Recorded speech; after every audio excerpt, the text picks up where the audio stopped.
What's going on, everybody? I'm back with another video. This video is going to be about how City would line up if Kane and Grealish both joined City, as they both reported receiving bids of over 100 million for Aston Villa and Tottenham for both of their two players. So now, going off of this, before we start, please check out my book. There's a link in the description below. Also, check out my blog article on Medium. There's a link to that as well in the description. So be sure to check those two things out, both in the description, so you get more free content. I'm trying to produce as much quality free content as I can.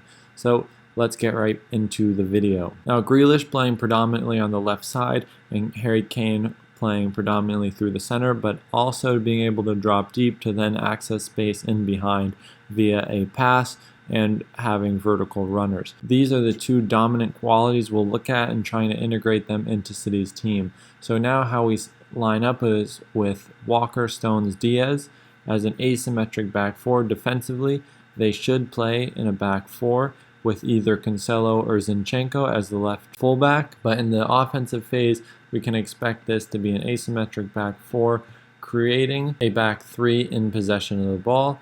And now comes the uncertainty of how the left fullback will play, whether it's Cancelo or Zinchenko, and how this will be affected. So with Grealish coming into the team, you expect him to play in the wide areas, where that's where he's most comfortable. That's where he played for England and for Aston Villa. So we expect now Cancelo and Zinchenko to then invert in such a way that would then push Gundogan in a higher position.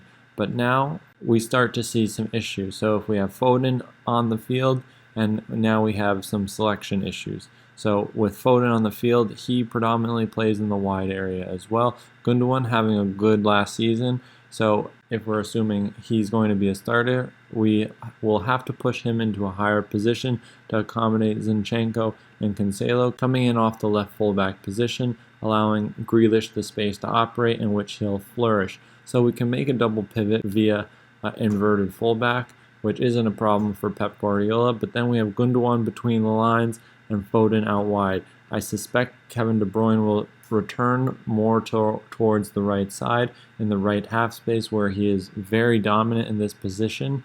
And from here, we can then see Kane playing as a natural 9 and Grealish on the left. But now we have Foden on the right, and it becomes a question of, is Foden going to be a starter, or do we have to make way for players like Bernardo Silva or Riyad Mahrez?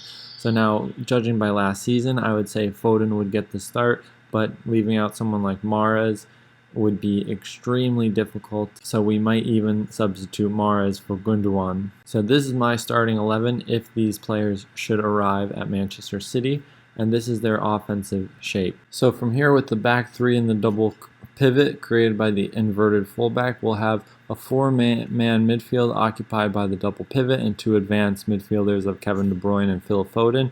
Harry Kane will predominantly stay higher up the field, especially when playing against a deeper mid block or a low block, especially in the final third. That's something City lacked, is the player around goal and a clinical finisher, as Aguero was hurt for most of the season. But with Harry Kane in the midfield third and deeper, we can expect him to drop into his usual position in a deeper area to then get defenders to jump, to then play in behind, or create a third man movement to then access the space in behind. But in the final third, we'll see City finally have a goal scorer in front of goal and in and around the box, whereas in the midfield third or even their build-up third, Harry Kane will be able to drop and use his skill set in that sense, which we saw at Spurs, which made him so effective. Grealish, I think it would be a really good pairing around Foden to have them playing on the same left-hand side, Foden through the half space, giving him a bit more of a central role and allowing him to use his abilities between the lines to full effect. But now Grealish comes into the side and gives them something really different. So Grealish is very good at being isolated one-on-one with players, but also something we haven't seen from him as much is his ability to play between the lines. So I think having Foden and Grealish on the same side would allow Foden to come into wider areas and Grealish start to really see him flourish in areas between the lines around high-quality players like Harry Kane, Zinchenko, or Cancelo, Rodri, Kevin De Bruyne, all players in the same side, and even Phil Foden creating 2v1s with him looks like something that would be extremely beneficial. And the biggest thing about Grealish, I would say, coming into the City team is if the ball was played into him, he'd have the composure to hold the ball and have the timing be perfect, so allow the defenders to collapse, and then he would then be able to exploit the space with a forward action.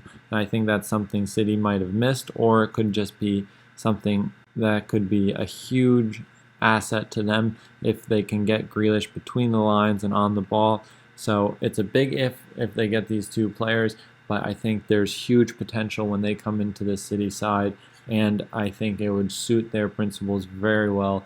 I think Pep Guardiola will be pushing to get both of them. So that's the analysis, guys. Please like and subscribe to the channel, and I'll see you in the next one.